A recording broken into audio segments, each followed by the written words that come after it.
Senhor pessoal, Deus abençoe a vida de vocês. Estamos dando continuidade aqui ao nosso estudo de teologia e, na verdade, estamos fazendo regravações das aulas que foram feitas anteriormente e que foram gravadas através de um aparelho de celular e com uma imagem não muito boa. Então a gente está fazendo a regravação aqui para colocar numa imagem, disponibilizar numa imagem melhor e também dividir as aulas que estavam em tempo muito longo, colocando elas com pelo menos metade do tempo de cada aula, tá ok? Então, para esta regravação, nós vamos inclusive inserir aqui um vídeo novo na aula de História dos Hebreus, um vídeo de introdução, falando de modo geral acerca da matéria da história, certo? Da historiografia. E aí vamos abordar aqui algumas divisões, né, que é feita em relação ao estudo da história, tá ok? Ver a fundamentação para cada divisão dessa, ver acerca de alguns historiadores, partir para alguns elementos interessantes da história antiga, tá ok? E trazer aí alguns autores que vão contribuir grandemente para o nosso enriquecimento, né, do conhecimento da história. Então, por isso que estamos fazendo essa regravação. Convido você a ver esses vídeos regravados. Inclusive, vamos dar continuidade àqueles que ficaram parados, né? Eu lembro que havíamos parado na época dos reis de Israel, no reinado de Onri, né? Onri e Acabe. Então, vamos dar sequência aí a partir do reinado de Onri e Acabe, ver os demais reis de Israel até a deportação pelo Império Assírio, né? Com Tiglat-Pileser e Salmaneser, e depois vamos partir para a lista de reis de Judá, ver a deportação para a Babilônia, o retorno do cativeiro e o final aí podendo adentrar até pelo período dos Macabeus, tá? Então vamos fazer a regravação dessas aulas e disponibilizar também aulas novas no estudo da história dos Hebreus. Então, no primeiro momento, como matéria introdutória, uma análise acerca da história geral, porque seria ilógico, né, nós partimos para o estudo da história dos Hebreus sem antes recuar, sem antes ampliar, né, a nossa visão, dando uma olhada aí com relação à história de modo geral, a historiografia. Então, analisando acerca da história de modo geral, antes de entrar especificamente na história dos Hebreus, temos aí a divisão que é proposta, né, para o estudo da história. E citando aqui já o autor Mário Curtis Giordani, um historiador que vamos fazer uso dele, dos textos que ele deixou disponível na obra História da Antiguidade Oriental. Vamos fazer uso aqui de algumas leituras neste livro. E conforme ele mesmo orienta em relação a essa divisão que é feita da história, com relação a esta segunda parte, a partir da história antiga, tendo história antiga, medieval, moderna e contemporânea. Ele alerta para o fato de que essa divisão é de certa forma artificial e ela parte de uma perspectiva da história ocidental, do historiador que está olhando a partir da perspectiva da história ocidental, sendo que na verdade é o que é mais utilizado, né? É aquilo que é preponderante aí nas universidades. Mas se nós formos levar em consideração a perspectiva de outros povos, como por exemplo o Extremo Oriente, ou até o Oriente Médio, ou uma história dos povos africanos, conforme a Unesco tem desenvolvido, né? Então temos aí um conteúdo de muitos livros da Unesco abordando a história africana, sem contar, né, os povos ágrafos, então os povos ameríndios, ou os povos da Oceania, então que baseiam mais a sua transmissão cultural em cima de narrativas, né, que são transmitidas de geração em geração, tradições, mitos. Então temos aí outras perspectivas que poderíamos abordar sobre a história. Então temos que nós adotamos esta aqui porque é a mais utilizada, é o que mais está presente aí dentro do âmbito do estudo acadêmico, tá? Mas sempre nos lembrando de que ela na verdade é um tanto artificial. Ela é uma história do ponto de vista principalmente do historiador ocidental. Então, na divisão da história, nós temos períodos da história, conforme indica aí no quadro.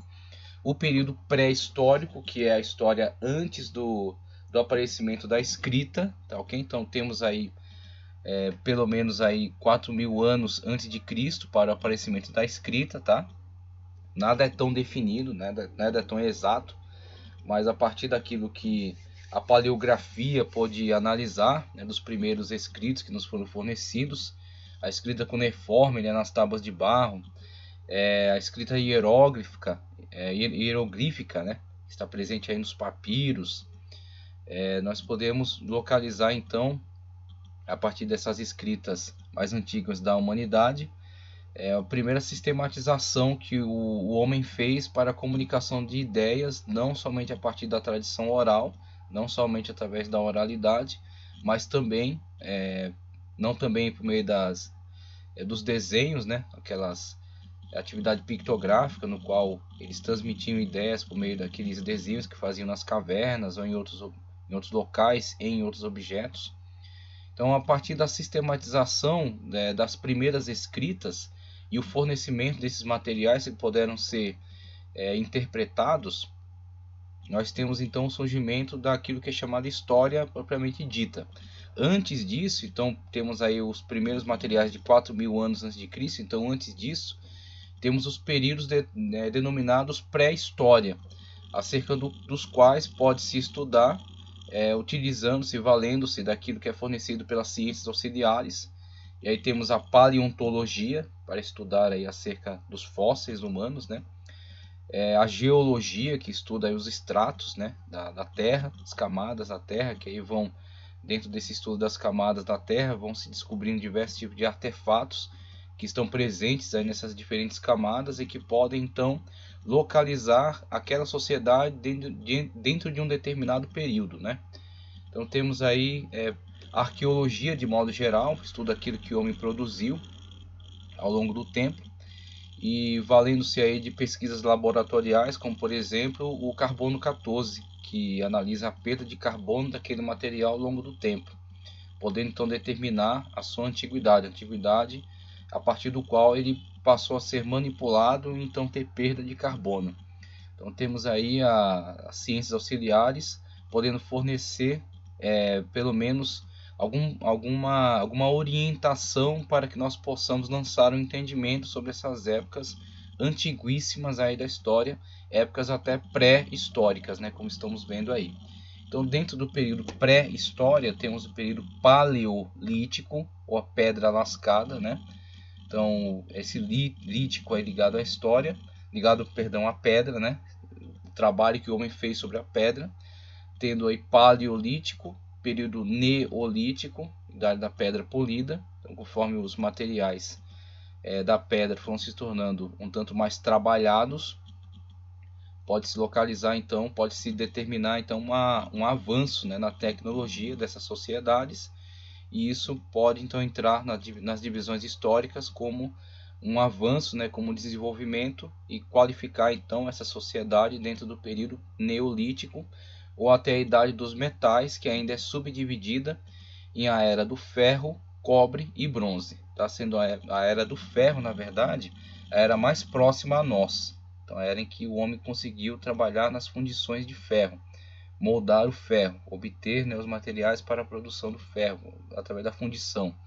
Uma vez que o ferro é um elemento mais rígido, né, mais difícil de ser trabalhado, quando o homem chegou a técnica de poder moldar o ferro, fundir o ferro e moldar instrumentos, ferramentas, armas a partir do ferro, isso indicava então um avanço na tecnologia de fundição.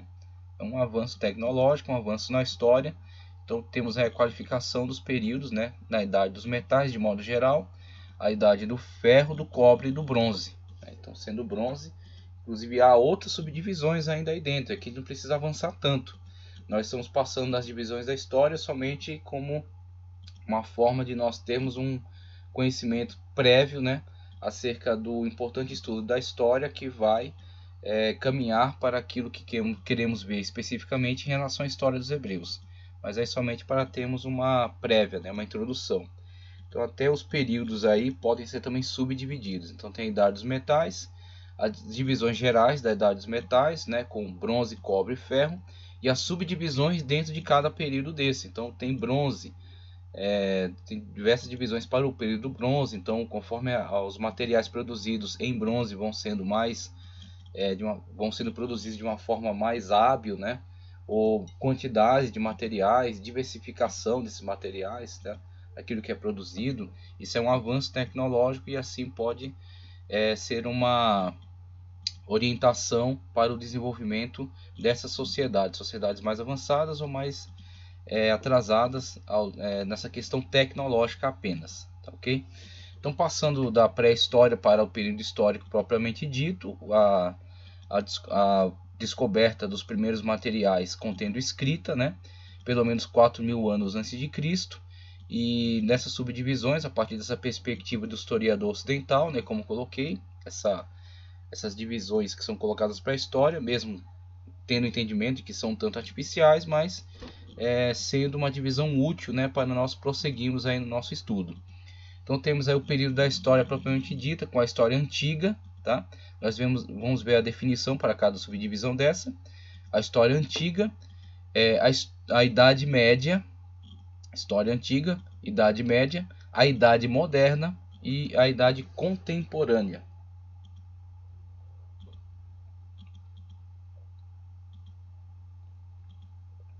Então, a partir dessas indicações, nós vamos ver aqui que para cada período desse, os cientistas vão associar determinada característica peculiar para então determinar suas divisões e indicar aí um avanço tecnológico, cultural das sociedades humanas que vão qualificar cada um dentro do seu próprio período histórico. Então, dentro da pré-histórica, para o período paleolítico ou idade da pedra lascada, nós temos aí a indicação de pelo menos 10.000 anos antes de Cristo, tá ok? Característica da sociedade nessa época era viver da caça e da coleta.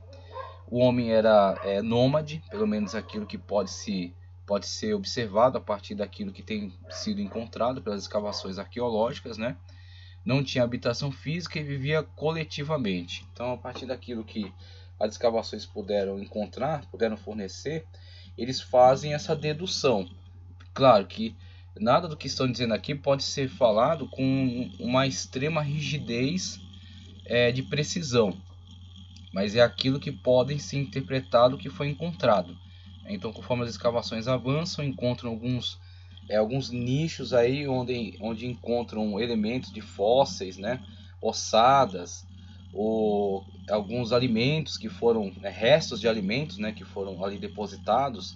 E conforme aplica-se a datação de carbono 14, indica-se que é uma época muito recuada na história, chegando até 10.000, conforme eles nos apresentam aí, né? E de acordo com aquilo que podem analisar de como está disposta ali as ossadas, o que há em volta, se há construções, se não há construções, se em volta ali há evidência de que aquela sociedade era complexa, ou se na verdade apenas se estabeleciam ali de uma forma arcaica, né, simples, sem modificar muito o ambiente. Então determinaram então a partir dessas evidências que o homem nesta época da história na verdade era nômade, vivia da caça e da pesca, né, e vivia coletivamente, sociedades coletivas para sua autoproteção.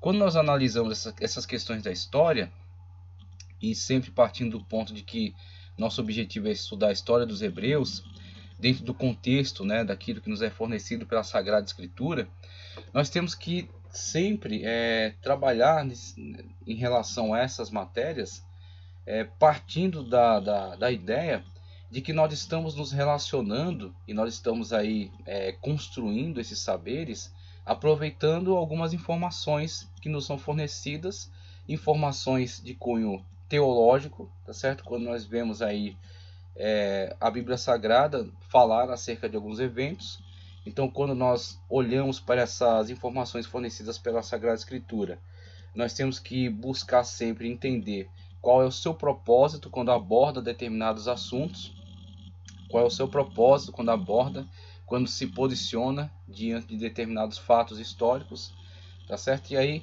quando nós entendemos qual é o propósito que levou o autor sacro a registrar aqueles eventos, a se posicionar diante deles, a dar um parecer em relação a eles, nós temos que entender, e isso é muito útil para nós, compreender qual o propósito com o qual ele se manifesta, qual o objetivo pelo qual o que moveu ele a observar determinado evento, a registrar isso nas Sagradas Escrituras, né? Partimos aí da ideia da inspiração plenária da Escritura, né? De que o Espírito Santo de Deus de fato impulsionou os autores. No caso aí estamos falando de Moisés, falando acerca do Gênesis, o livro, né, da criação, os primeiros movimentos da humanidade.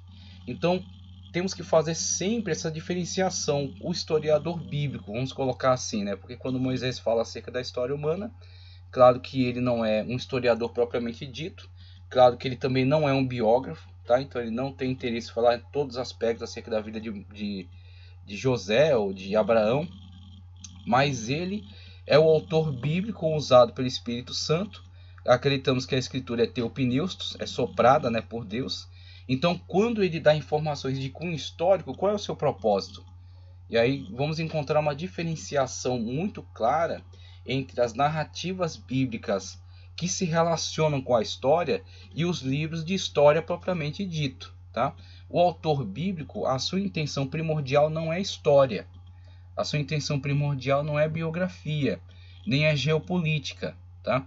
A sua intenção primordial é, submetido à inspiração do Espírito Santo de Deus, comunicar algo que seja edificante, comunicar algo que fale com todos o seu público, né, tanto os seus contemporâneos quanto os atuais, né, voltando-se também para nós, mesmo avançando tanto na história, mesmo estando tão distantes, né, desses fatos, desses eventos, mas o Espírito Santo de Deus comunicava a eles e a nós algo que fosse edificante para a nossa fé, algo que fosse de fato útil para a nossa salvação. Então, o objetivo, né, com o qual este autor vai olhar para estes fatos históricos é sempre visando algo que está relacionado à nossa fé, algo que está relacionado à nossa salvação. Obviamente, a partir desse ponto de vista, desse corte que ele vai fazer, né, sobre a história, ele não vai abordar todos os assuntos, ele não vai abordar tudo que é do interesse, por exemplo, daquele historiador, da historiografia, porque o seu objetivo é a história.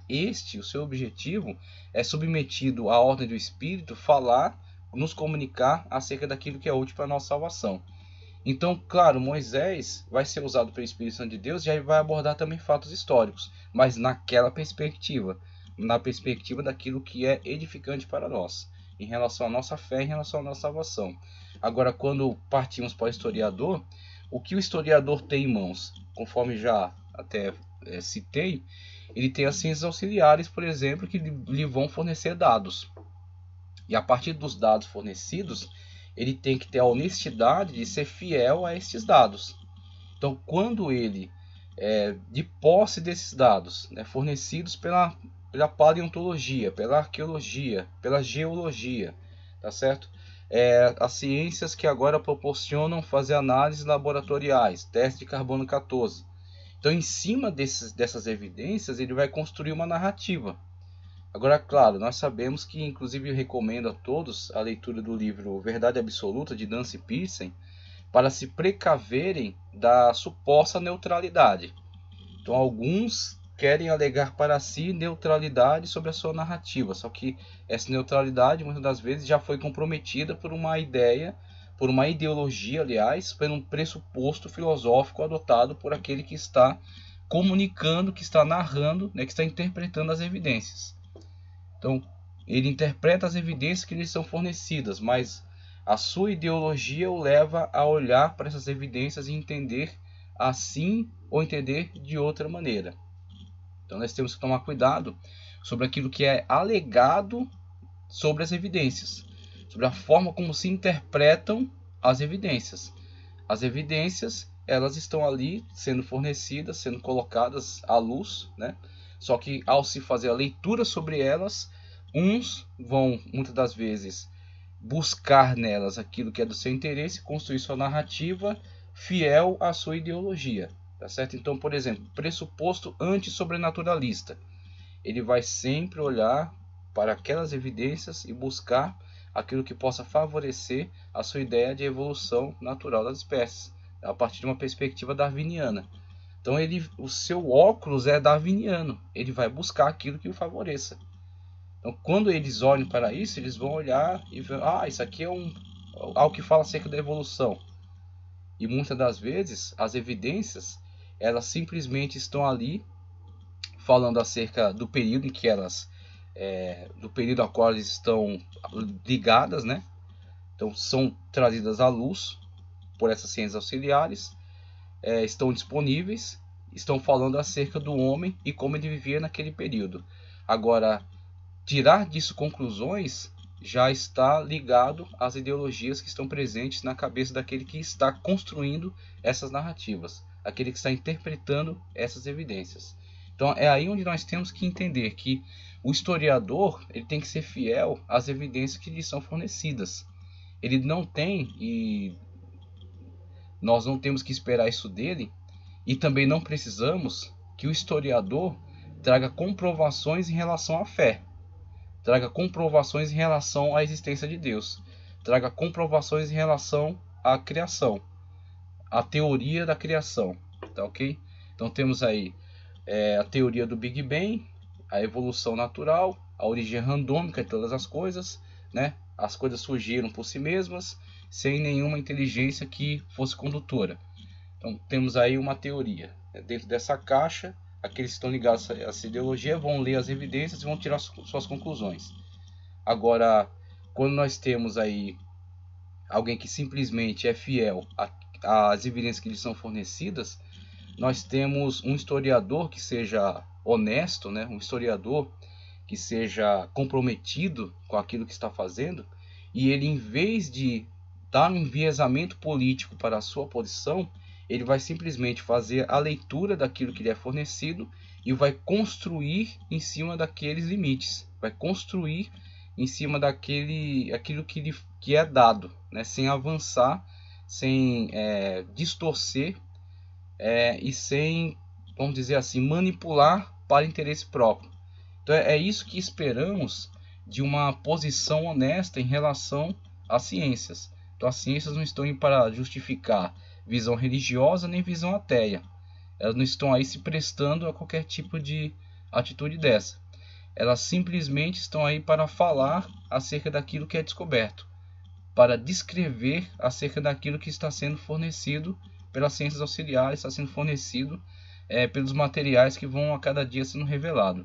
Então, quando nós temos alguém que está comprometido de fato, não a tentar pregar sobre as suas ideologias ou tentar enviesar politicamente as suas conclusões, mas simplesmente informar acerca daquilo que foi fornecido como evidências, nós temos então a produção muito útil de um quadro histórico que pode nos esclarecer acerca de como o homem, como a sociedade vivia em determinados períodos históricos. Então, quando temos essa descrição, por exemplo, não há qualquer problema em relação a essa descrição e as narrativas bíblicas. Por quê? Essas evidências que foram coletadas, que estão sendo interpretadas, nos dizem que durante o período histórico a humanidade vivia prioritariamente de uma forma nômade e era coletora. Por quê? Não havia ainda um avanço tecnológico, tá certo, para ela tornar-se sedentária, ela construir, tá certo, edifícios, edificações, ela construir objetos, né, ferramentas com que possa praticar agricultura ou conhecimento acerca das estações, tá certo, para então fazer plantio e colheitas. Então é isso que as informações nos dão. E aí quando eles indicam essas datas estão também vinculadas àqueles testes laboratoriais. Então aqueles testes que se fazem sobre carbono 14, aquilo pode indicar datas bem recuadas na história. Então o historiador ele não precisa justificar ideologias, ele não precisa justificar nem as ideologias ligadas à evolução darwinista, nem precisa justificar a teologia ligada aí ao criacionismo. Ele simplesmente precisa, a partir dos elementos que lhe são fornecidos, construir um quadro histórico e esse quadro ser esclarecedor em relação à forma, a maneira como a sociedade se comportava em determinado período.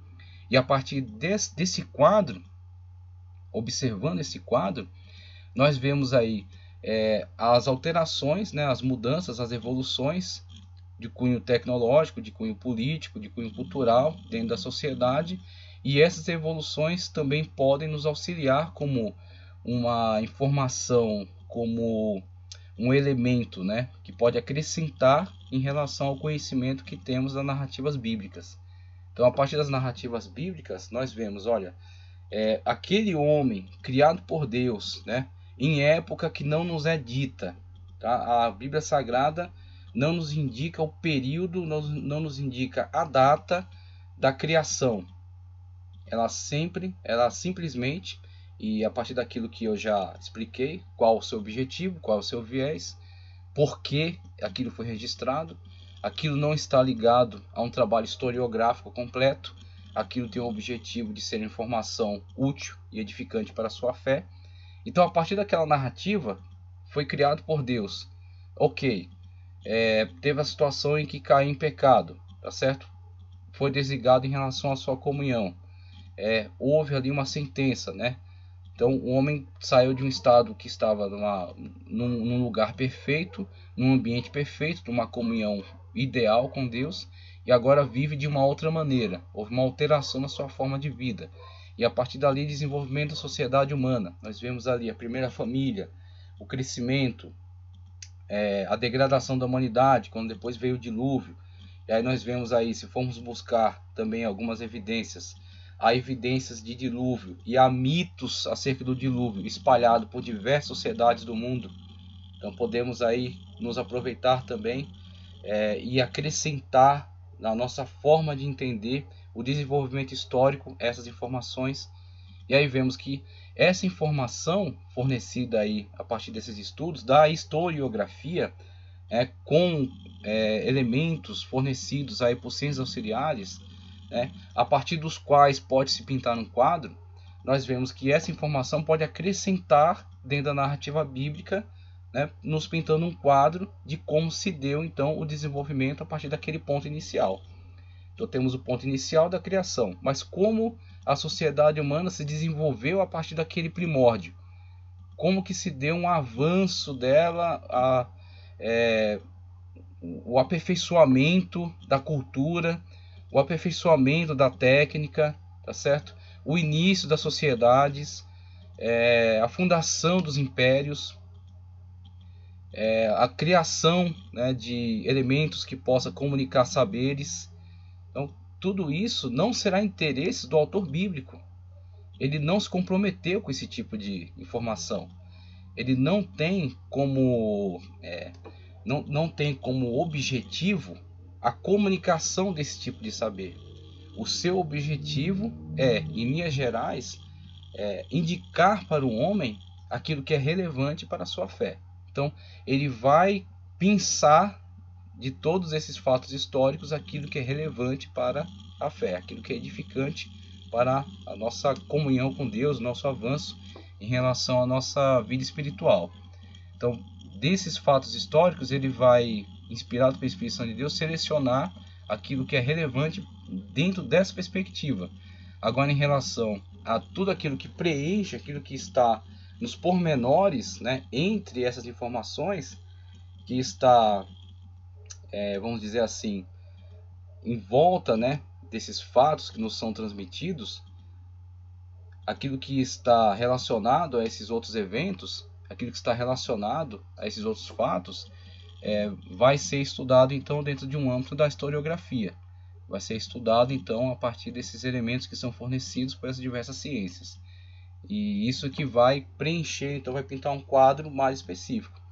Vai ampliar nosso entendimento acerca dessas visões. Por isso que é interessante lançar mão desses recursos. Por isso que é interessante fazer uso disso, porque com essas informações nós podemos melhorar cada vez mais nosso entendimento. Nós podemos ter aí um domínio acerca daquilo, de como se desenvolver então aquelas sociedades que estão presentes ali. Quando futuramente falarmos, né, inclusive teremos aulas, já temos aulas acerca disso, será regravado para então colocar uma qualidade melhor.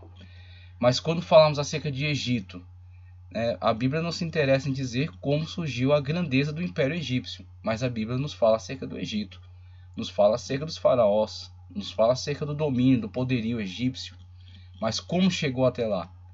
Não será interesse do historiador bíblico, que aliás, historiador bíblico até, né, não será interesse do autor bíblico. Ele nem se presta a ser um historiador.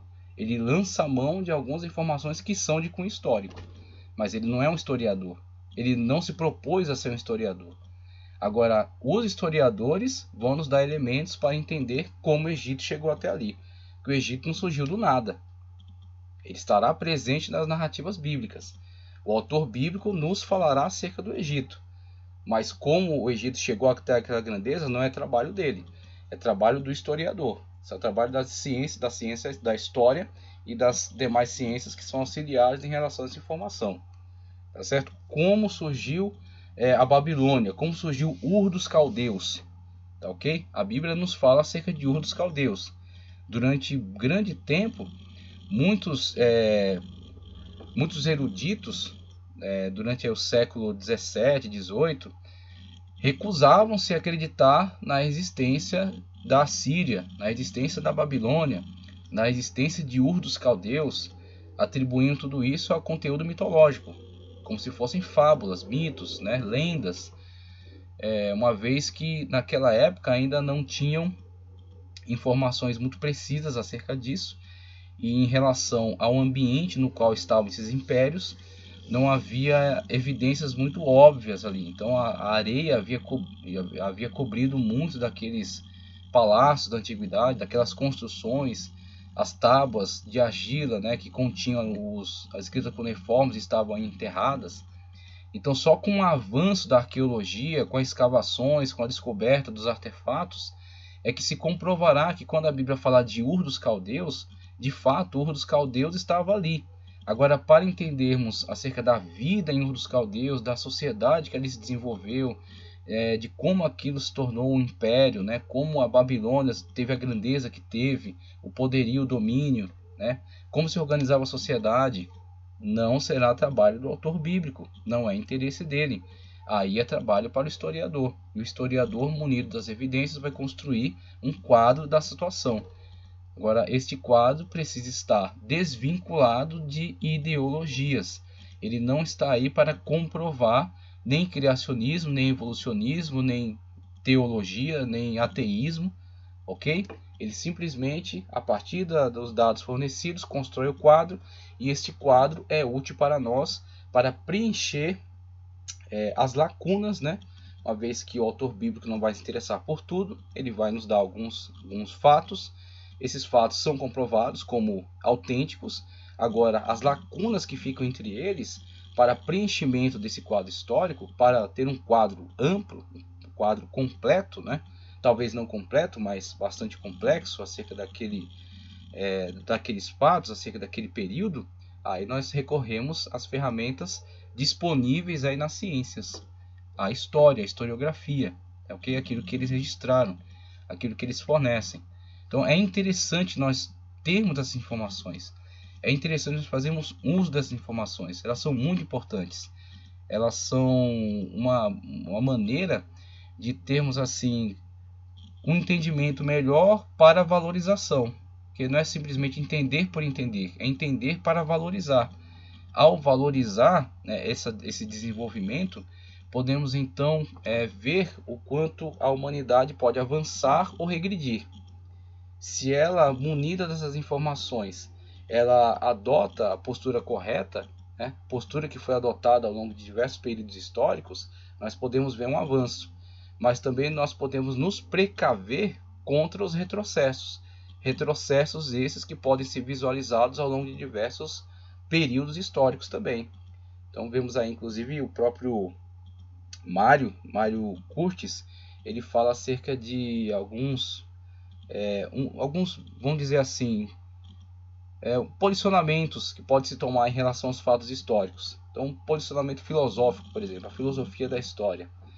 É claro que é sempre difícil pegar um evento, né, um fato ligado a um povo em determinada época e aplicar a outro. Isso é arbitrário. Mas pode-se observar, dentro da própria história daquele povo, um desenvolvimento, um retrocesso a partir de algumas decisões, a partir de alguns eventos ocorridos. Então, olhando dentro daquele quadro histórico, dentro daquele povo, né? Em relação a esses fatos, esses eventos ocorridos, pode-se então refletir acerca da nossa própria história e ver nela avanços ou retrocessos e se precaver dos retrocessos, né? E incentivar os avanços. Então, pode-se aí, tomando esses exemplos, também usar deles como referenciais para nós mesmos. Então, ao fazer uso dessas informações de cunho histórico, nós podemos também refletir acerca da nossa própria história, acerca daquilo no qual avançamos e acerca daquilo no qual estamos regredindo, tomar como um referencial, como exemplo. Então, por isso que as informações são muito relevantes, são muito importantes, e nós não podemos fechar os olhos para elas, e elas podem ampliar o quadro que nos é fornecido pela Sagrada Escritura, sabendo que o autor sagrado vai se voltar para alguns eventos, vai selecionar alguns que são referenciais a partir dessa perspectiva dele, a partir desse interesse que o autor bíblico tem, né, da inspiração que lhe foi dada, só que em volta dele há todos os eventos, fatos, informações, acontecimentos, né, que explicam aquele, né, que justificam aquele, né, que nos fazem entender como se chegou àquilo que é narrado na Sagrada Escritura. Então, a Sagrada Escritura fala de algum fato, de algum evento, de algum local, de algum povo, e para se entender como aquilo existe dentro de um contexto maior, as informações da história nos farão entender. Então, veja, o Paleolítico, então, conforme indicado aí, 10 mil anos antes de Cristo, por viver da caça e da coleta, o homem era nômade, não tinha habitação fixa e vivia coletivamente. Isso que nos é apresentado a partir das evidências colhidas e a partir da interpretação que se faz sobre elas. Então temos aí as evidências, né? Então os materiais que foram encontrados, pedras lascadas, você vê que não é algo natural, é algo que foi trabalhado, mas foi trabalhado rusticamente. Então a partir do conhecimento que se tinha, um homem com pouco conhecimento que tinha construiu essas pontas de lança, na qual fixava, né, em alguma madeira, e com isso, ou então com ela mesma, avançava para cima do animal para matá-lo, arrancar a pele. Então, a partir essa pouca, né, tecnologia que tinha, é indicativo da época histórica na qual pode ser qualificado, por exemplo, dentro do Paleolítico, dentro da pedra lascada. Aí, conforme nós vemos aí o avanço, entramos para o período Neolítico, por exemplo, 10 mil a 4 mil anos antes de Cristo. Com a evolução agrária, o homem tornou-se sedentário, tendo habitação fixa.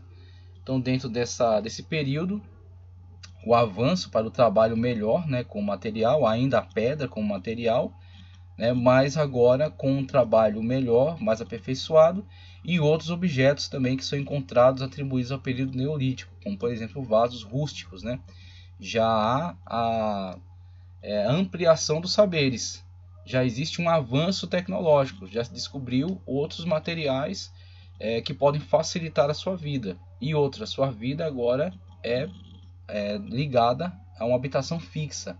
Então começa-se a dominar a agricultura, começa-se a construir diques, né, a trazer água canalizada para a irrigação. Então avanços que vão sendo visualizados dentro dos artefatos que são descobertos das escavações arqueológicas. E com isso pode-se pintar um quadro de avanço na sociedade. Tá, ok? E esse quadro de avanço na sociedade coaduna com informações bíblicas nos fornecidas aí pelo autor sagrado, que não vai nos detalhar, não é o seu interesse, não é a sua função, mas ao nos dar estes pontos de apoio, né, ao nos dar essas evidências, em torno delas podemos colocar então aquilo que nos é fornecido pela ciência. A historiografia amplia este quadro, nessa visão. A idade dos metais, conforme eu já falei, né, ferro, cobre e bronze. Idade dos metais, mais ou menos 5 mil anos antes de Cristo, descoberta da técnica para a fabricação de diversos utensílios com metais. Ponta de lança, depois vão vir instrumentos utilizados na agricultura, e aí vai avançando, né, na capacidade do homem em fundir materiais cada vez mais duráveis, né, mas também de difícil técnica, até a fundição do ferro, que exige aí muita técnica, né, para temperatura correta e depois manuseio, né, daquele material para a produção de determinadas ferramentas ou armas. E aí na continuidade, então, época histórica propriamente dita, né, com a descoberta aí da escrita, o fornecimento das escritas mais antigas, materiais que contêm essas escritas mais antigas da humanidade, e a partir daí essa divisão que é feita dentro dessa perspectiva da história, né, do historiador ocidental. Então vamos ver aí também depois muitos historiadores, né, dentro de um quadro de avanço da historiografia. Vamos ver aí muitos historiadores que estão presentes aí ao longo de todo o desenvolvimento, né, da cultura humana, e que nos fornecem informações importantes acerca dos seus povos, né? Então, a mudança de como essas informações eram coletadas, como elas comunicadas, o que era relevante, né? Como que era descrito. Então vamos ver aí também, no próximo quadro, eu acho, como a história nos forneceu aí diversos homens que se empenharam em registrar os fatos relacionados às suas sociedades e como registrar, né, como isso foi modificando ao longo do tempo. Veja, na história, na Idade Antiga, então, grandes povos da humanidade, né, os babilônicos, os assírios, né, representado aí pela figura desse esse leão alado, né, os egípcios com as suas pirâmides, o Coliseu de Roma, o Pártenon, dos gregos, as pirâmides escalonadas da Babilônia, né? Então temos aí diversos povos relacionados à Idade Antiga. A Idade Antiga pode ser colocada aí dentro desse limite de 4.000 anos antes de Cristo até 476 depois de Cristo, tá? Abrange o desenvolvimento das antigas civilizações orientais e clássicas, a egípcia, a mesopotâmica, a hebraica, a persa, a grega, a romana, etc., terminando na queda do Império Romano do Ocidente em 476 a.C. Então, quando Roma, né, quando o Império Romano do Ocidente, com o capitão em Roma, cai diante das invasões bárbaras, né? Então temos aí o limite na perspectiva ocidental para a história antiga.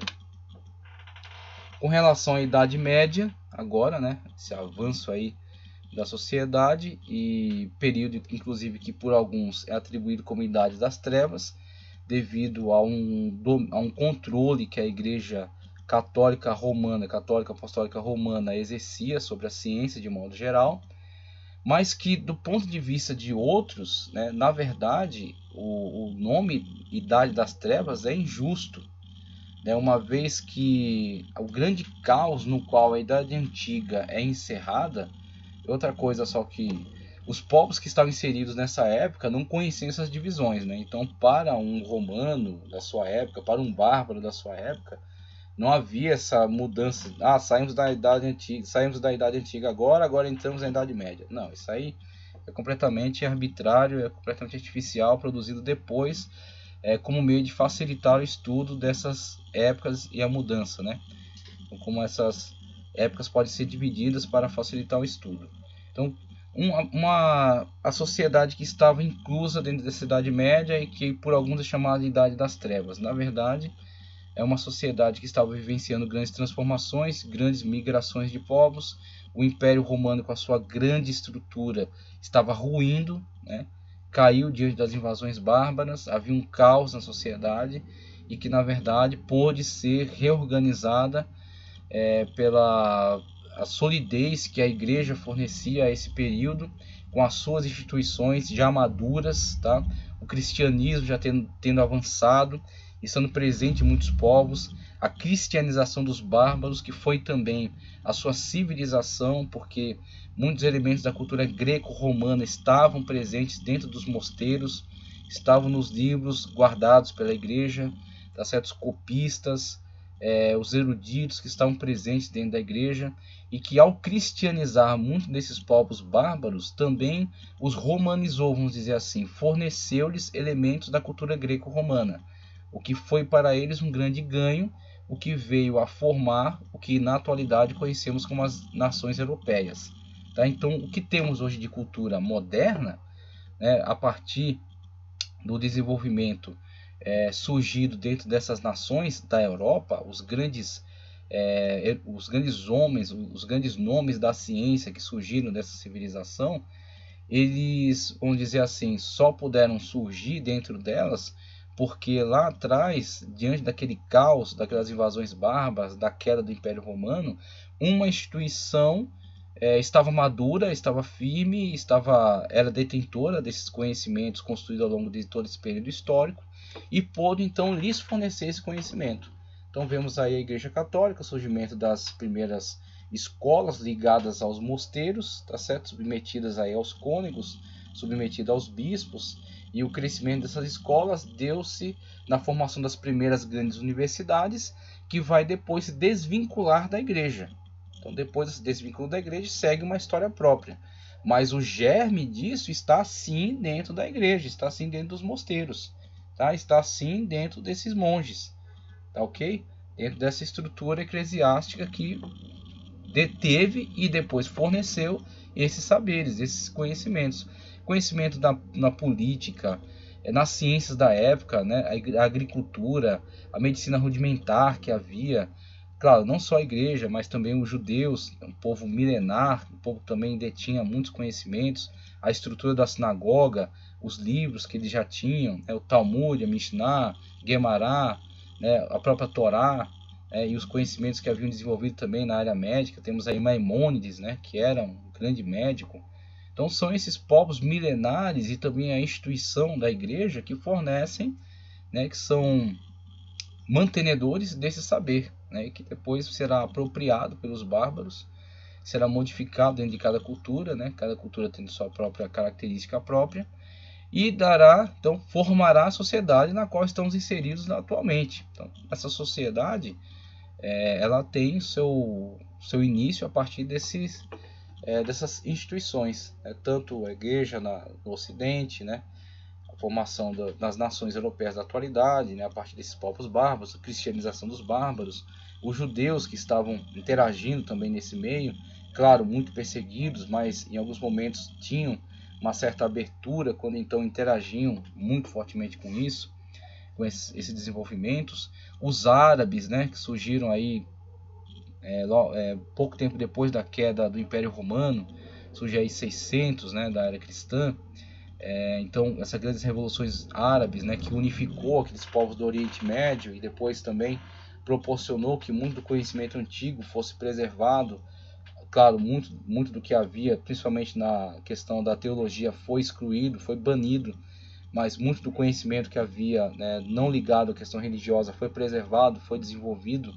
Então temos depois um intercâmbio entre a cultura ocidental e a cultura oriental do Oriente Médio.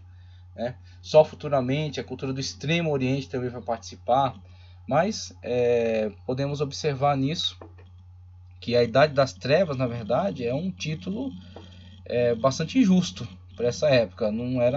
Houve muita produção de saber e houve a estruturação dos povos que futuramente viriam ser chamados, de onde viriam o que chamaram a si mesmos de iluminados, os iluministas, os renascentistas, eles não vieram do nada, eles não caíram do céu, não foi o ET que trouxe, eles têm origem, e a origem são essas instituições. Então esta época da Idade Média é a época da formação dessas bases que futuramente serão o suporte, para o surgimento dessas grandes mentes, da ciência, da filosofia, da política, da arte.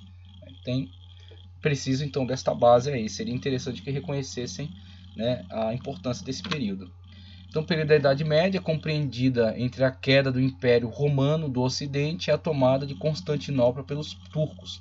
Então, coloco essas delimitações aí, sendo na verdade, Constantinopla ou Bizâncio, quase que uma continuidade do Império Romano, chamado Império Romano do Oriente. Então, quando Constantino muda a sede de Roma para Bizâncio, lá funda um grande império, esse império vai se desenvolver.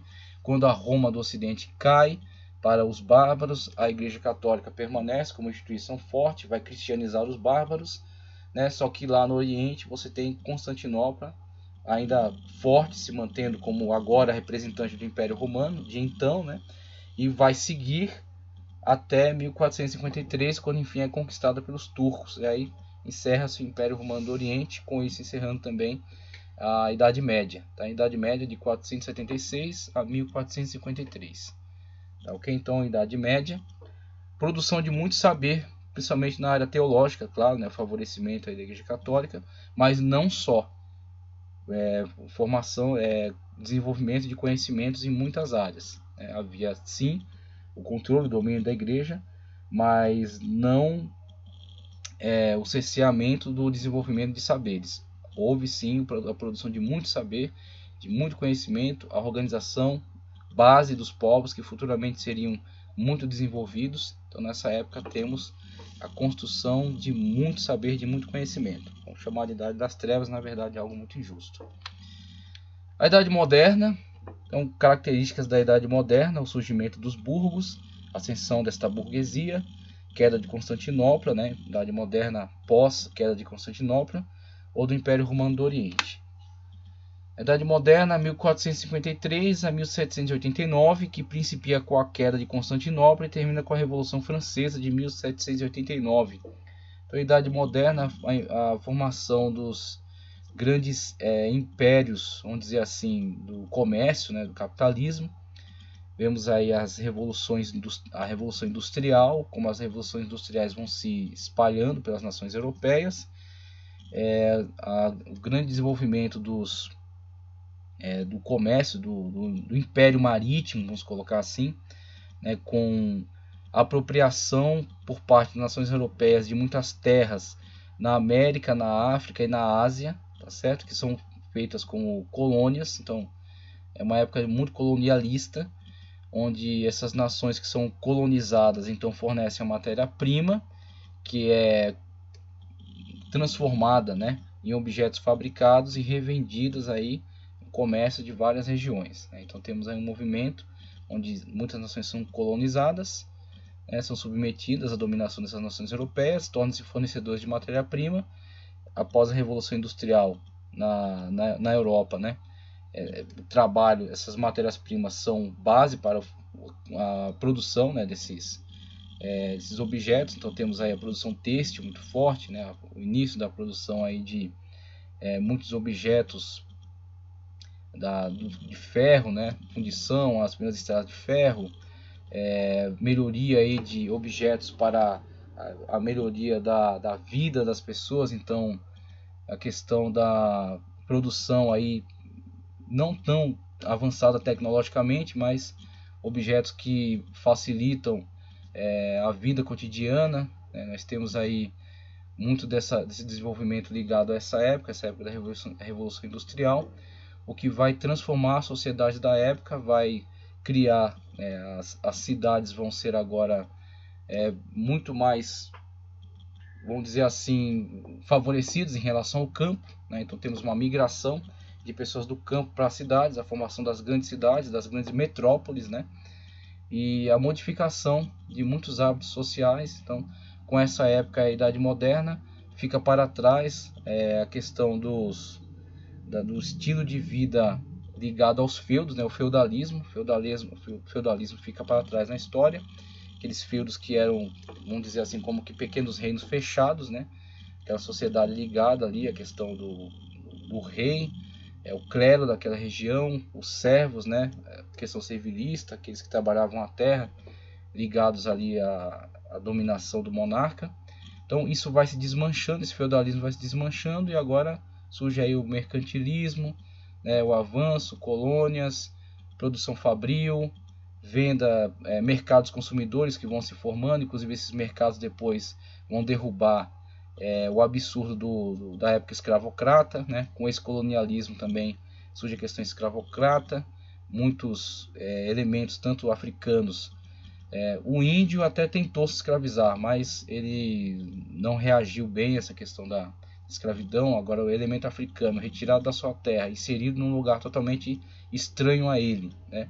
Claro, muitos morreram no processo, mas aqueles que sobreviveram não tinham nenhuma vinculação com a terra, então acabava que destruindo essa questão da revolução. Surgem alguns focos revolucionários, mas isso depois. Agora muitos acabam então se deixando mesmo envolver com essa questão do trabalho escravo, né? Então são forçados aí a se envolver dentro do trabalho escravo. Então temos aí a questão escravocrata, muito ligada a essa questão colonialista também. Então com o avanço dessa época da Idade Moderna, produção fabril, há interesse de mercados agora consumidores em vez de mercados escravocratas. Tem-se aí então a queda, né, da questão da escravidão ao longo desse período, antes de entrarmos aí na idade contemporânea. Então, idade moderna, muitos avanços na área tecnológica, muitos avanços aí na área mercantilista, né, a mudança da sociedade, a transformação em relação a muitos aspectos, a queda total desse sistema feudal e a fundação agora de um sistema mais ligado aos grandes mercados e às grandes metrópoles. Tá, okay? Então a transformação da sociedade que passa aí na Idade Moderna. Agora na Idade Contemporânea, aí sim podemos ver aí um grande avanço tecnológico, né? Sociedades como avançam dentro dessa questão tecnológica, e como hoje, Idade Contemporânea, 1978 até os nossos dias, vemos o surgimento aí, tanto essa questão tecnológica muito avançada, como nós temos observado, como as sociedades agora elas estão, vamos dizer assim, se reorganizando e transformando, inclusive, não só dentro da questão dessas tecnologias que hoje avançaram, a computação, a robótica, a nanotecnologia, mas também como a forma de política também tem se alterado bastante, com a formação agora de grandes blocos econômicos, que tem dominado, inclusive a questão da formação de blocos que o seu poderio dentro da economia acaba ultrapassando até o poderio, a dominação política de alguns países, como alguns blocos econômicos têm mais poder até do que alguns países. Então temos a formação hoje de algumas organizações de cunho financeiro que ditam a regra dentro de alguns países, Então temos aí o avanço da atualidade para aquilo que é chamada nova ordem mundial. E essa nova ordem mundial, ela chega a conseguir impor, políticas nacionais, políticas que interferem dentro das nações, políticas que ditam aquilo que será admitido dentro das nações. Então a história tem avançado, e esse avanço da história tem indicado mudanças que jamais seriam, poderia nem se pensar nelas em épocas mais atrasadas na história, Épocas em que o mundo era muito fragmentado, o mundo era muito dividido. A gente vai ver, quando analisar acerca da história da Suméria, pequenos reinos que disputavam poder entre si. Então áreas que nem eram tão grandes eram extremamente divididas, o poder extremamente fragmentado. Quando se levantava um grande monarca, conseguia unificar o poder entre elas, estendia o seu império, mas isso era raro, geralmente o mundo era muito fragmentário. E hoje, como essa estrutura do poder tem sido acumulada na mão de poucos hoje, Então vemos surgir grandes grupos como os Bilderberg, os Rockefeller, o FMI. Então hoje são os grandes impérios da época, os impérios que nem sequer têm fronteira, não tem bandeira, não tem território, são dominações quase que virtuais, vamos dizer assim. Indivíduos que acumulam poder, e esse poder acaba se impondo até sobre sociedades inteiras, como essa pirâmide de cima a baixo. O topo é habitado por pequenos grupos que impõem a sua vontade, que impõem a sua maneira de ser, a forma como ditar a política, a forma como ditar a cultura, a forma como valorizar alguns aspectos, desvalorizar outros, e acaba impondo isso sobre todo um grupo muito maior. Então vemos aí, a partir dessas informações, a transformação pela qual passam as sociedades e como isso tem se delineado ao longo da história. Como podemos observar que isso vai, de fato, passando por transformações extraordinárias. Então temos essa divisão, como já falamos, é um tanto artificial, mas que é muito útil aí para estudarmos, para entender um pouco da história de forma geral. Vamos fazer a leitura aqui deste livro, Dicionário de História do Mundo. Fazer a leitura de alguns livros aqui que vão contribuir no nosso entendimento acerca da história, de modo geral. Então, Dicionário de História do Mundo, de Edmund White, não sei esse nome em inglês aqui, eu não sei como pronunciar corretamente, mas Edmund White e Jonathan Law. Temos aí o livro Dicionário de História, a página 360. vamos ver aqui acerca de historiografia. Historiografia, veja só.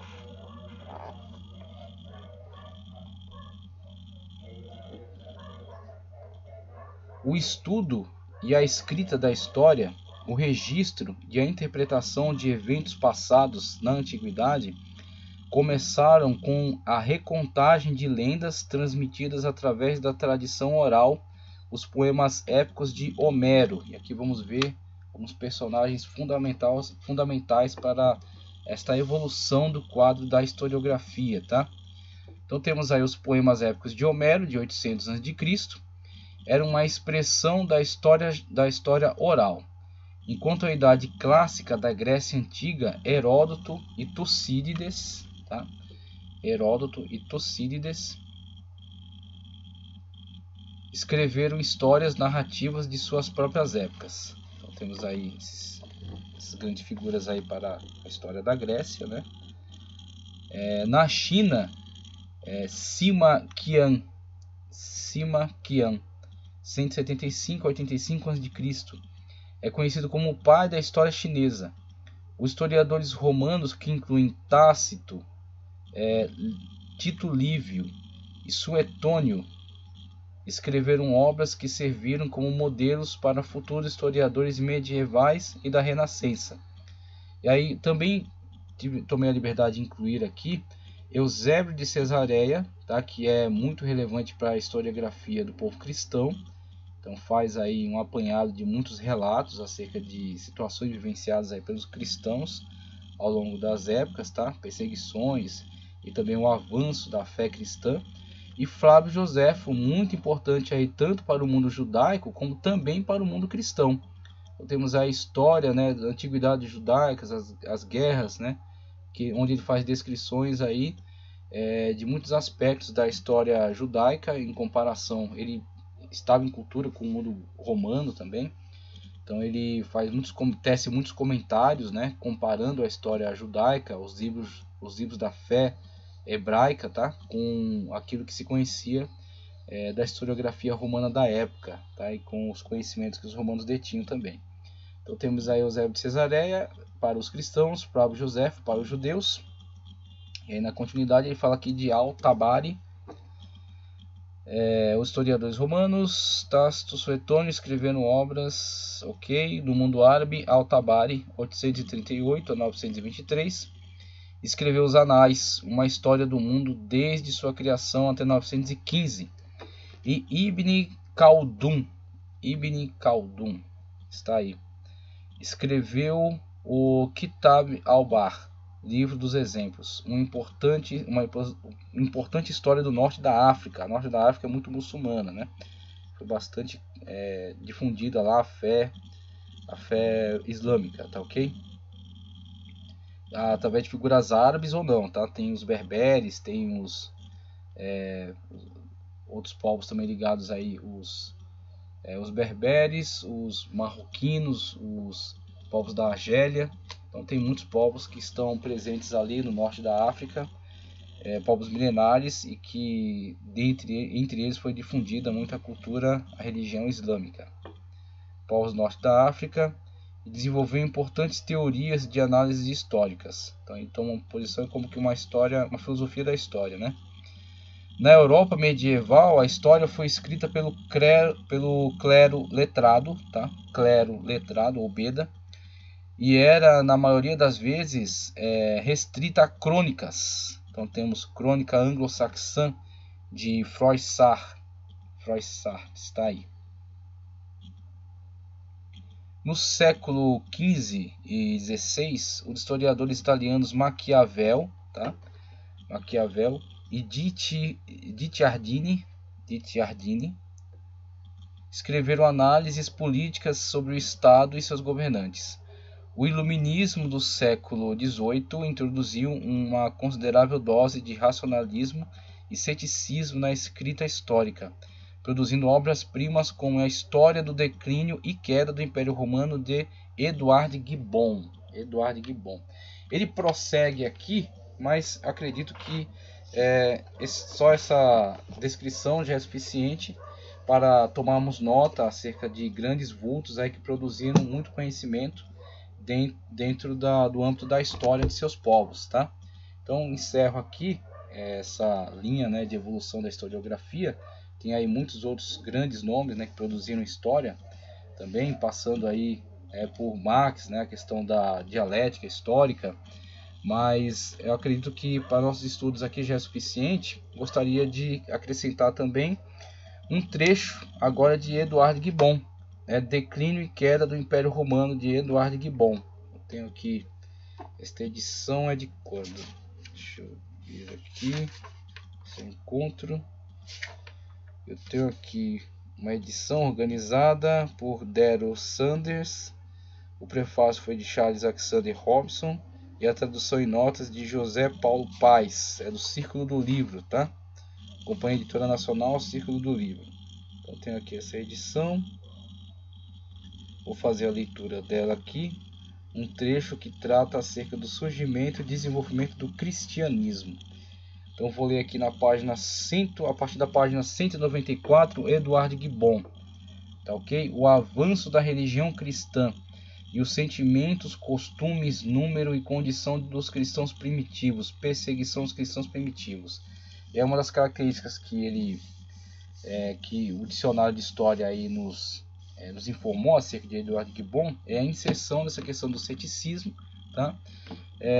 Essa nova característica, né? Como você pode notar a diferença entre Homero e os poemas épicos, e ao longo desse desenvolvimento, né, como a história vai trazendo algumas características diferenciadas, né, vai acrescentando, vai alterando, né, a forma de se posicionar diante das informações, chegando até essa época em que estamos observando, né, quando Eduardo Gibbon produz essa obra. Vamos ver como é que ele se posiciona diante dessas informações. Tá ok? Veja só. Um exame franco, mais judicioso do avanço e estabelecimento do cristianismo pode ser considerado parte deveras essencial da história do Império Romano. Enquanto esse grande organismo era invadido pela violência sem freios ou minada pela lenta decadência, uma religião pura e humilde se foi brandamente insinuando na mente dos homens, crescendo no silêncio e na obscuridade. Da oposição tirou ela novo vigor para finalmente erguer a bandeira triunfante da cruz por sobre as ruínas do Capitólio. Mas a influência do cristianismo não se confinou ao período ou aos limites do Império Romano. Após terem se passado 13 ou 14 séculos, essa religião é ainda professada pelas nações da Europa, a mais destacada parte da humanidade no que respeita às artes e ao saber, tanto quanto às armas. Pela diligência e o zelo dos europeus, ela se difundiu amplamente até os mais distantes rincões da Ásia e África, e através de colônias europeias se estabeleceu firmemente no Canadá, do Canadá ao Chile, num mundo desconhecido dos antigos. Então vou ler somente até aqui, só para você perceber o estilo, né, de Eduardo Gibbon. Eu já tive em outras aulas oportunidade de ler Tácito, tá certo? Em Cristologia, eu vi o testemunho que Tácito dá sobre os cristãos e sobre Cristo de modo geral. Então você vê como Tácito é muito mais ácido em relação aos cristãos e como ele tece uma crítica em relação ao imperador de sua época. Já tive a oportunidade de ler Eusébio de Cesareia e como ele dá ênfase na questão da perseguição dos cristãos. Flávio Josefo também dá um testemunho, sendo ele judeu, dá um testemunho que é bastante favorável para a teologia cristã. E Eduardo Gibbon, você vê como ele tenta então, a partir desses fatos, né, que ele está analisando, ele se posiciona tentando comunicar quais são os valores, né, e não simplesmente narra os eventos, mas ele tenta nos comunicar o valor que ele entende em relação àquelas informações que ele está comunicando. Então comunica não só as informações, mas também dá um juízo de valor sobre elas. Então é interessante observar como a história vai, ao longo do tempo, quando ela vai avançando e produzindo essas grandes mentes, né, eles vão então fornecendo diversos elementos, né, e vão nos fornecendo não somente as informações, mas também algum parecer, alguma interpretação sobre elas. Aí é claro, a partir dessas informações você tem que analisar qual a sua escola, qual as ideias, né, que ele defende, qual o seu posicionamento ideológico. Aí você vai poder entender como ele se posiciona e por que ele fez essas leituras em relação àquelas informações. Tá? Mas é interessante sempre estarmos de posse das informações para poder então fazer uma análise o mais justa possível, né? Fazer uma análise honesta acerca daquilo que eles estão comunicando. Então temos a questão da evolução da historiografia com esses personagens importantes. Aí eu queria me voltar agora, de uma forma mais específica, para essa história ligada à antiguidade, porque nós estaremos analisando acerca da história dos hebreus, e aí precisamos então começar a ver as fontes, né, de onde podemos entender a origem, né, dos hebreus. Temos a origem aí com Abraão, né, a figura fundamental para a história dos hebreus. Abraão, né, a origem genealógica, né, o ancestral comum dos hebreus. Então, ligado a Abraão estão alguns fatos históricos relacionados ao povo do qual veio. Então, em relação a esse povo, temos algumas informações também que são relevantes. Então, gostaria de iniciar aqui, né, a partir depois dessa vista geral sobre a evolução da historiografia, as divisões da história, a evolução da historiografia, um pouco acerca da antiguidade dos povos da Suméria, tá? Dos sumerianos e dos povos que estavam também ligados aos sumerianos. Então, povos ligados à história anterior à Suméria. Vamos para isso usar um texto aqui no livro Tempos do Antigo Testamento, da CPAD, tá? E temos o quadro aí em tela, onde indica aí que a arqueologia pôde localizar artefatos daquela região, colocando eles aí a pelo menos 10.000 a.C. Temos aí quando eles colocam esse limite entre 10.000 a.C. a 7.000 para o Neolítico, tá? 10.000 a 7.000 a.C. para o Neolítico, época pré-cerâmica. Então não há artefatos de cerâmica, apenas aqueles objetos, né, na pedra mais trabalhada. Então temos aí 7.000 a 5.500 a.C. para o Neolítico, com presença aí da cerâmica. 5.500 a 3.000 a.C. calcolítico, já trabalho com metais. 3.000 a 2.000 a.C. Então temos aí a idade do bronze, tá, ok? E aí dentro dessas grandes divisões, as subdivisões, com o período Hassuna, 6.900 a 6.500, período Halaf, 6.500 a 5.500. E aí no calcolítico a sociedade Obeid, que é uma das sociedades mais importantes aí para o estudo dos sumérios, uma sociedade que antecede, tá? Após, quando vai desaparecendo os vestígios da sociedade Obeid, é que você vai ter propriamente o surgimento de uma sociedade suméria, que vai desenvolver naquela região, que vai ser depois também invadida por elementos da sociedade semítica. Tá? Então temos aí a sociedade Obeid, que está ligada ainda às épocas pré-históricas, tá? Que vai ser a sociedade de transição para o período histórico propriamente dito e depois para o surgimento dos sumérios. Temos aí essas sociedades, a relevância. Então temos aí essas sociedades e o avanço tecnológico pelo qual passaram, né? E a importância delas, a relevância para o entendimento acerca do surgimento dos sumérios. E dentre os sumérios, né, ligado à cidade de Ur, o surgimento aí dessa figura, né, essa pessoa extremamente relevante para a cultura hebraica de modo geral, a figura de Abraão. Então, período de Obed, período de Uruk, né, 4.000 a 3.100 a.C., dentro daquela grande idade do bronze temperada, o período ninevita e a dinastia Acádia. Tá certo? A dinastia Acádia, inclusive, a formação agora de um império ali, tá certo? Não somente aqueles pequenos reinos, que às vezes uma cidade, né, cidade-estado, dominava a outra, ou acrescentava mais uma, então três cidades-estado fortalecidas, mas que não chegava a expandir isso para regiões mais distantes.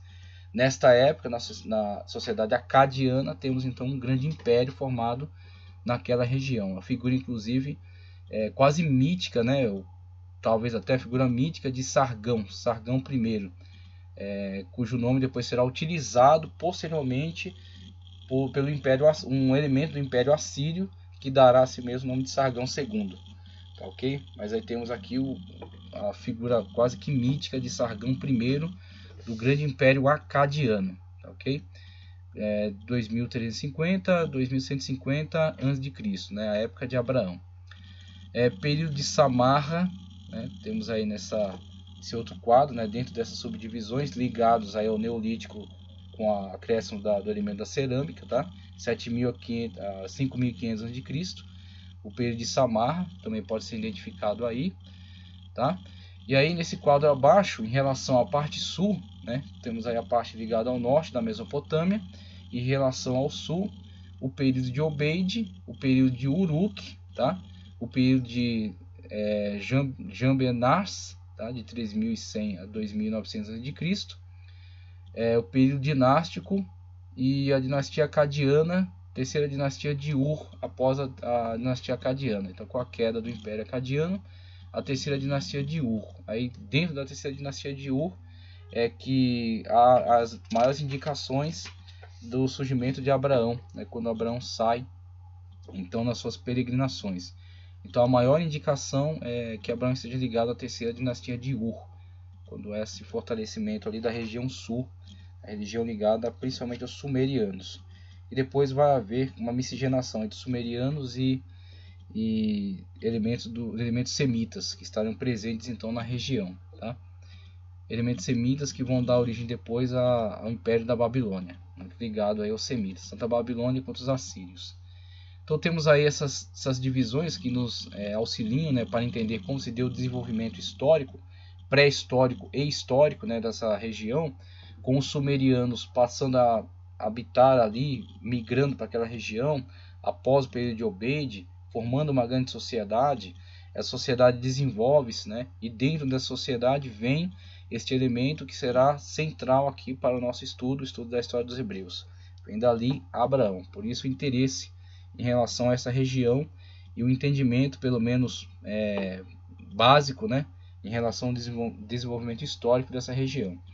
No mapa abaixo, né, 3 períodos da história da Mesopotâmia. Então temos aí o período sumério-acádio, né, primeiro sumério, depois com a introdução de elementos semitas, forma aí o grande império acadiano. Então as cidades de Ur, Nippur, Uruk e Lagash estão ligados aí a este conjunto sumério-acádio. O Império Babilônico, com a cidade de Babilônia, depois da formação do grande Império Babilônico, né? O Império Assírio, cidade de Nínive, tá certo? Muito relacionado à cidade de Nínive. Aí vai ter depois um ressurgimento do Império Babilônico, o segundo Império Babilônico, ligado à cidade de Babilônia. O Império Sumério de 2500 a.C., pelo menos. O Império Acádio de 2100 a.C., o Império Assírio, né, do século IX ao século VII a.C., é a época em que Israel, as 10 tribos do norte, serão deportadas. E o segundo Império Babilônico, tá? Aliás, o surgimento do primeiro Império Babilônico no século VI a.C. Século VI a.C. E aí, no outro quadro aqui ao lado dele, temos aí um objeto ligado a uma sociedade extremamente antiga da região. Aí o quadro acima pôde abordar de 10.000 a 7.000 a.C. para o Neolítico pré-cerâmica. Aqui temos um objeto descoberto pela arqueologia na atualidade, associado a uma sociedade dita natufiana, tá? Que habitou não somente essa região, mas regiões que vão se estender aí até as terras que hoje são Israel, tá? E que nos fornecerem então esses objetos extremamente arcaicos, tá? E a arqueologia pode então identificar aí entre 2.500 a 10.000 a.C. para a existência dessa sociedade chamada natufiana. Quero fazer leitura agora, 2 trechos aqui nesse livro Tempos do Antigo Testamento. O primeiro na página 33, falando acerca dessa sociedade natufiana de extrema antiguidade, né? Somente para entendermos como se deu o desenvolvimento dos povos dessa região, tá ok? Então temos aí os natufianos. O período mesolítico é representado no Oriente Médio por outros depósitos na Palestina, pertencentes a uma cultura que foi chamada de natufiana e que surgiu aproximadamente em 8.000 a.C. Então aqui indica 8.000, mas na verdade outros estudos têm apontado 12.500 a 10.000 a.C. A partir de esqueletos que foram recuperados Parece que os natufianos eram de constituição delgada e tinham um pouco mais de 1,5 metros de altura. Eles têm algumas coisas em comum com os egípcios pré-dinásticos e provavelmente pertenciam aos ancestrais do grupo semítico ramítico. Os natufianos normalmente são considerados responsáveis pela instituição das primeiras fases da atividade agrícola no Oriente Médio. Veja aí a passagem, né, da vida nômade para o surgimento da agricultura e assim tornarem-se sedentários, tá ok? Descoberta da natufianos normalmente são considerados responsáveis pela instituição das primeiras fases da atividade agrícola no Oriente Médio, e a descoberta de uma grande variedade de artefatos de pedra mostrou que obtinham uma parcela de seu alimento do cultivo de grãos, como o caniço, que colhiam com foices de pedra e trituravam em vasilhames de pedra, conforme a imagem indica aí, né? Embora não fabricassem cerâmicas, seus talentos artísticos se estendiam aos trabalhos com ossos de animais e escultura de pequenas imagens. A posição dos esqueletos mostra que normalmente enterravam seus mortos segundo a maneira encolhida dos egípcios pré-dinásticos, com os joelhos levantados ao queixo e os braços dobrados sobre o peito. Então vemos aí a adoção de um rito funerário, né? Então temos aí desenvolvimento da agricultura, desenvolvimento de algumas peças rudimentares, né, para facilitar aí o preparo dos alimentos, e desenvolvimento de algumas práticas ritualísticas, né, com a confecção de estatuetas, né, de deuses, e uma ritualística ligada aí aos funerais. Temos aí a indicação de desenvolvimento, né, tanto cultural quanto tecnológico. Rudimentares, mas é um desenvolvimento. Outro texto que eu quero fazer leitura aqui, agora na página 41, falando agora não sobre essas sociedades anteriores, né, como temos aí a sociedade de Samarra, Obeid, os natufianos, tá?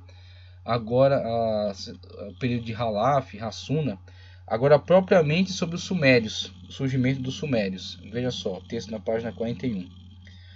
Os povos que se estabeleceram na região pantanosa do delta em aproximadamente 4.000 a.C., esse delta é o delta do Golfo Pérsico, tá? Não o delta do Nilo, esse aqui é o delta do Golfo Pérsico, onde desagam ali o Tigres e o Eufrates. Formaram as primeiras comunidades históricas civilizadas do sul da Mesopotâmia. Eram conhecidos como Sumérios, nome extraído de sua capital Sumer, e introduziram a clássica Idade Suméria, que iria exercer uma influência profunda sobre todo o desenvolvimento cultural subsequente. Os Sumérios eram uma raça mesclada semita não indo-europeia, que falavam uma língua aglutinativa. Na aparência eram escuros, com cabelos também escuros e ondulados, e barbas espessas que justificavam amplamente a descrição que faziam de si mesmos, como os cabeça preta. Mas eram pessoas de capacidade intelectual superior, e isso permitiu que obtivessem o domínio cultural do Oriente Médio desde a época muito antiga. Considera-se que tenham chegado à planície fértil de Sinar vindos de regiões montanhosas do leste, embora alguns estudiosos sejam de opinião de que eles sejam originários das montanhas do Cáucaso. Com os sumérios estava incluído outro grupo não semita, os elamitas, que podem ter feito parte da população pré-suméria, elamitas que podem ter origem nessas populações pré-sumérias, no sudeste da Mesopotâmia. Esta conjectura se baseia em parte no fato de que a cerâmica elamita encontrada em Suzã, a sua capital, é mais antiga do que a cerâmica decorada suméria de Al-Obeid. Tá certo? A cerâmica suméria que foi encontrada nessa região, né? Povos que estão ligados a essa sociedade instalada ali, né?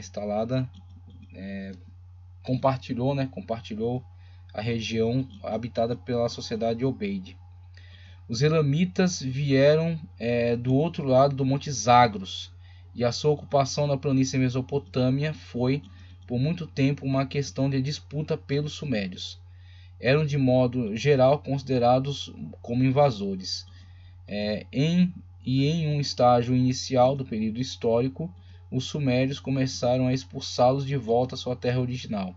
Ataques de retaliação caracterizaram as relações entre elamitas e sumérios por alguns séculos, e houve períodos da história suméria em que uma dinastia elamita tinha o controle militar da planície de Sinar.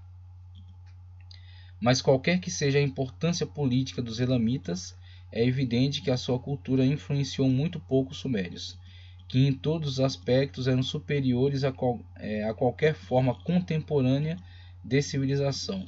Os sumérios adotaram e ampliaram o sistema de cidade-estado que vinham existindo desde o período de Al-Obeid. Veja só como eles se apropriaram então dessa cultura mais antiga, né, em alguns aspectos, e a desenvolveram, né? Então adotaram alguns aspectos que já estavam presentes nessa cultura e desenvolveram.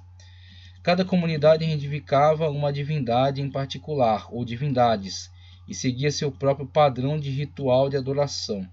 O deus local era reconhecido como o governante supremo de uma sociedade teocrática, e somente dele derivavam o poder e a autoridade. No início do período dinástico, que de modo geral é considerado como a primeira metade do terceiro milênio antes de Cristo, os deuses da Suméria estavam organizados em um panteão que era reconhecido por toda a nação.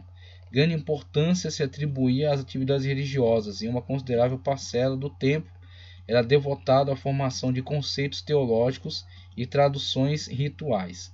Os templos cresceram em tamanho e eram construídos de acordo com os padrões que os sumérios acreditavam terem sido revelados aos homens em visões. As terras da comunidade eram divididas entre as divindades locais, e uma proporção da produção era devolvida ao templo sob a forma de aluguel. Então, como que as sociedades, as terras e o território sendo na verdade propriedade do templo, né? O tamanho global da cidade-estado também tendia a crescer, e nesse período Ur ocupava uma área muito superior a 200 acres, ao passo que a população de Lagash era pouco inferior a 20 mil habitantes. Então, somente até aqui, algumas informações relevantes no sentido tanto dos natufianos, né, a descoberta dessa sociedade extremamente antiga, né, anterior à sociedade sumeriana, e também o surgimento dessa importante sociedade, a sociedade sumeriana, seu desenvolvimento, né? E agora nós partimos para outro quadro, onde eu quero também aproveitar aqui outra leitura que vai acrescentar informações agora de cunho social em relação à política e à sociedade sumeriana agora, tá ligado principalmente à Suméria.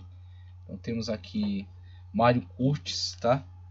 Mário Curtis Giordani, História da Antiguidade Oriental. Agora, especificamente em relação aos sumérios, porque nas próximas aulas, quando dermos continuidade, vamos partir então para o estudo em relação aos sumérios, né? Dentro dos sumérios, Abraão, e a partir de Abraão, a migração de Abraão, instauração de Abraão e sua família em Canaã, e depois as interações que vão haver entre Abraão e os egípcios, tá? Quando Abraão agora passar a interagir de forma mais séria com os egípcios. Então veja só aqui a leitura que vamos fazer no livro História da Antiguidade Oriental, página 135, História Política. Veja só. Na chamada época protodinástica, encontramos a região de Sumer distribuída em territórios que possuem cada qual uma cidade como capital. O palácio, residência do rei, e o templo, morada da divindade, representada pelo soberano terrestre, são os edifícios principais em torno dos quais se agrupam as casas dos cidadãos, as cabanas dos trabalhadores e os entrepostos, os armazéns e os celeiros. O palácio e o templo, né, como grandes sedes administrativas e culturais da cidade-estado. Esses primeiros séculos da história de Sumer são marcados por constantes lutas entre as cidades-estados, entre as quais sobressai Lagash. Durante mais de um século, Lagash exerceu certa preponderância militar e política, perdendo entretanto essa hegemonia diante de Lugal-Zaghezi, patesse da cidade de Umma, o qual se fez proclamar rei no centro religioso de Uruk. Aí vemos a ascensão de Uruk. E estendeu seu domínio desde o Golfo Pérsico até o Mediterrâneo. Olha só a extensão, né, do império que Lugal-Zaghezi conseguiu instaurar na sua época, na época tão antiga aí na história. Quando então uma cidade-estado, né, assume a preponderância militar e consegue estender por vasta região. O reinado de Lugal-Zaghezi durou cerca de 25 anos. O Império Sumeriano foi em breve submetido ao período de Akkad, ao surgimento agora do Império Acádico, né? Região situada ao norte de Sumer, na cidade de Agade, 2300 a.C., talvez. Surgiu um conquistador lendário, Sargão, um antigo filho adotivo de um jardineiro. Esse famoso soberano dominou a região de Sumer e dilatou as fronteiras de seus domínios até a parte oriental da Anatólia. Tão vasto império foi abalado na Mesopotâmia por uma revolta das cidades, entre as quais aparece Babilônia. Durante 2 séculos, os semitas regem os destinos da Mesopotâmia. Temos aí a ascensão, né, do povo semita, que agora está se sobrepondo à antiga dominação sumeriana. Uma invasão de montanheses semibárbaros procedentes dos Montes Zagros destrói o Império Acadiano. Não conhecemos nem o tipo étnico nem a língua dos Guti. Futuramente vamos falar mais acerca dos Guti. As inscrições da época de seu domínio, que durou mais de um século, foram redigidas em acádio. Velhos hinos pintam um quadro sombrio dessa época. Os campos devastados, os deuses prisioneiros, o povo sobrecarregado de corveias e de impostos, os canais dessecados. Desculpe. Vou retornar aqui. Pronto.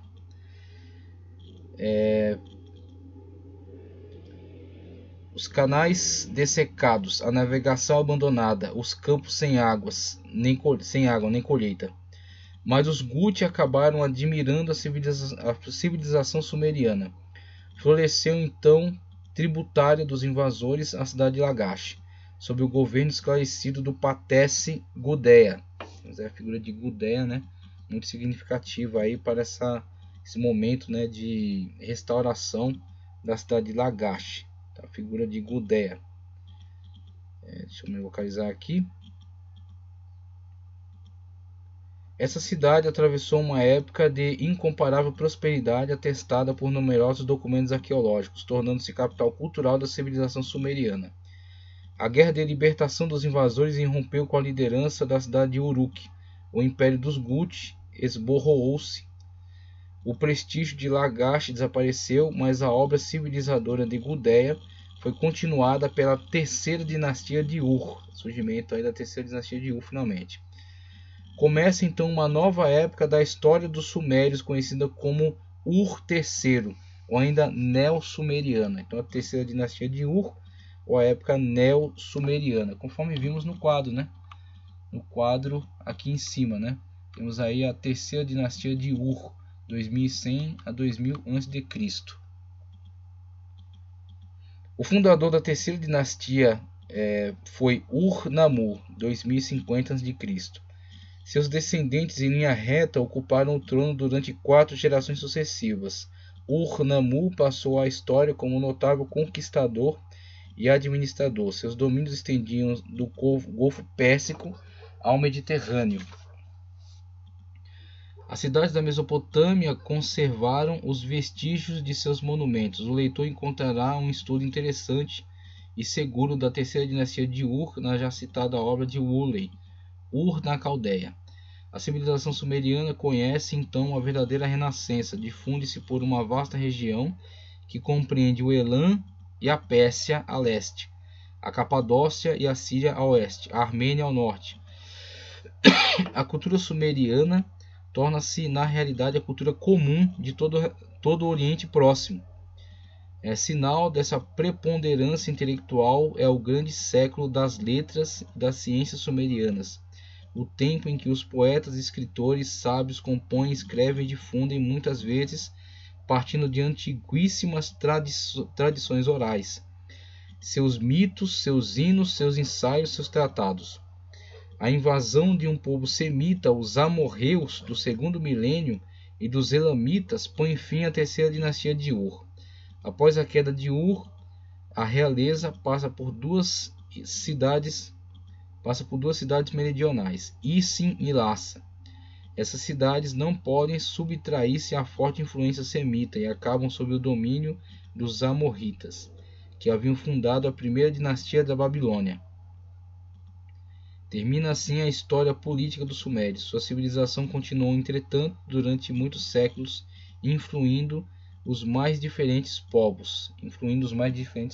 Tá ok? Então esta é um resumo, né? É um pequeno aqui resumo da história política da Suméria. Todas as influências que exerceu, né? Desde a fundação do Império Antigo com o Galzagese, depois a ascensão de Ur-Namur e a terceira dinastia de Ur, né? E finalmente o seu ocaso na época da invasão dos Elamitas e Amonitas, né? Amorritas, perdão, os Amorritas, fundadores aí da Babilônia, do Império Babilônico. Então passamos agora outras informações agora acerca da sociedade, tá? Então informações resumidas acerca da sociedade sumeriana. Ao estudarmos a sociedade como as demais instituições da civilização sumeriana, é necessário levar em consideração, primeiro, a longa duração e consequente evolução dessa mesma civilização. Assim é que certas afirmações só valem com relação a determinada época. Segundo, as frequentes invasões estrangeiras que mais de uma vez interromperam o florescimento da civilização sumeriana. Terceiro, às vezes certos elementos da civilização sumeriana estão intimamente ligados com os da civilização acadiana, que se desenvolveu após a queda definitiva do poderio político dos sumerianos. Nem sempre é fácil separar esses dois elementos. Temos aí esses 3 pontos importantes a se levar em consideração. Acima das classes sociais da Suméria estava o rei, ou o governante da cidade. O rei era considerado vigário da divindade, isto é, intermediário entre o Deus-Rei e a humanidade. Era chefe político e religioso ao mesmo tempo. A ideia de que o rei é o Deus encarnado introduziu-se mais tarde, talvez por influência egípcia. Patesse, igual a servidor, era o título dado antigamente aos chefes locais. Lugal era o título reservado aos reis propriamente ditos. Posteriormente, esses dois termos foram empregados como sinônimos. Eram absolutos os poderes do soberano? Kramer, em sua já citada obra menciona a notícia de um parlamento que teria existido há 3000 a.C., na cidade de Uruk, e escreve: os primeiros soberanos de Sumer, por maiores que fossem seus sucessos de conquistadores, não eram tiranos inteiramente livres de seus atos, monarcas absolutos. Nos interesses maiores do Estado, particularmente em questões de guerra e de paz, eles consultavam seus concidadãos mais notáveis, reunidos em assembleias. Este recurso em instituições democráticas, vamos colocar assim, né, desde o terceiro milênio a.C., constitui uma nova contribuição de Sumer à civilização. Subordinado ao soberano, existia o clero que administrava os bens do templo. Uma aristocracia burocrática zelava pelos interesses do monarca e do Estado. Esse corpo de funcionários, colocado sob a autoridade de um intendente, nubanda, cuida dos bens da casa real, do tesouro público, recebe impostos, administra os celeiros do Estado, dirige as expedições comerciais empreendidas pelo governo. Ao lado dessa aristocracia burocrática, encontramos uma população numerosa e ativa ocupada com os mais diversos afazeres. Assim, por exemplo, a população de Lagash era constituída de fazendeiros, criadores, barqueiros, pescadores, negociantes e artesãos. A escravidão era conhecida e tinha sua origem quer no nascimento, quer no aprisionamento pelo inimigo, ou ainda na venda por dívidas Nota-se, entretanto, que o escravo goza de certos privilégios, pode cessar até mesmo, pode casar até mesmo com uma mulher livre, pode demandar na justiça em favor da própria liberdade, e se perde a causa, o julgamento ordena sua venda a fim de subtraí-lo à vingança do patrão. Temos aí alguns aspectos interessantes da sociedade sumeriana, tá ok? Então temos aí com essas informações, né, algo que já pode nos localizar, né, em relação à importância e desenvolvimento desse povo e como contribuiu com grandes avanços aí para a humanidade. No quadro em tela, Sumérios, primeiros habitantes da Mesopotâmia, escrita cuneiforme, conforme colocado em tela aí, né? A imagem pode ser vista. Governo centralizado, o Patesse, na figura do Patesse, e o Lugal, quando temos aí um imperador, vamos dizer assim, alguém que Patesse mais local, e o Lugal, um governante maior. Dominaram os semitas nômades durante muito tempo, acabaram caindo sob o domínio dos acádios, né? A sociedade acádia. Depois vão vir também os elamitas, né? E os amorritas. Era comum entre os sumérios os líderes políticos também ocuparem um papel de chefes religiosos, né? Como vimos, ele é o vigário do deus rei. Essa ideia do deus encarnado no rei virá somente posteriormente. Esses povos eram politeístas e acreditavam em mais de 3.000 deuses. Cada cidade suméria tinha seu deus protetor. Isso vamos ver também na sociedade egípcia, né? Os nomos também tinham deuses locais. Na sociedade suméria, a religião tinha um papel fundamental de explicar os fenômenos naturais sempre atribuídos às vontades divinas. Temos aí a constituição dos mitos, né, que explicam aí muitos aspectos da vida cotidiana. Fragmento de uma estatueta de 3000 a.C., representando o sacerdote sumério. Muito interessante, então, essas informações. Temos na outra figura aí a representação de um zigurat, tá certo?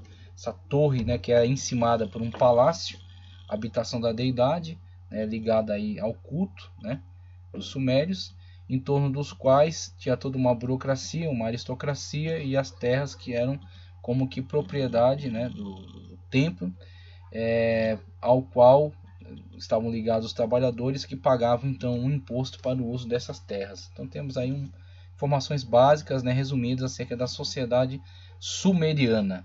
Próxima aula, então, vamos postar vídeos aí, aqueles vídeos que já estavam disponíveis, mas vamos melhorá-los, colocar aí uma imagem bastante melhor e também redividi-los para que os tempos deles sejam menores, né? Então esse primeiro aqui, como uma introdução, tratamos sobre diversos assuntos, ele acabou ficando mais estendido, mas os próximos serão bem menores aí para facilitar sua visualização.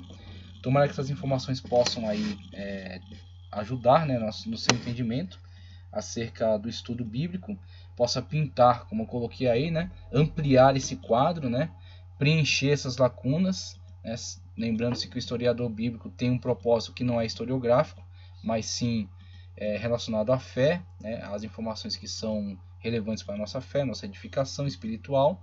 Então, nós preenchemos esses quadros com os elementos fornecidos aí pela historiografia, tá ok? E aí podemos então ter um entendimento muito melhor, muito mais amplo, né? Muito mais vasto. Que Deus possa continuar abençoando sua vida. Dá um like no vídeo, compartilha, tá certo? E continua conosco.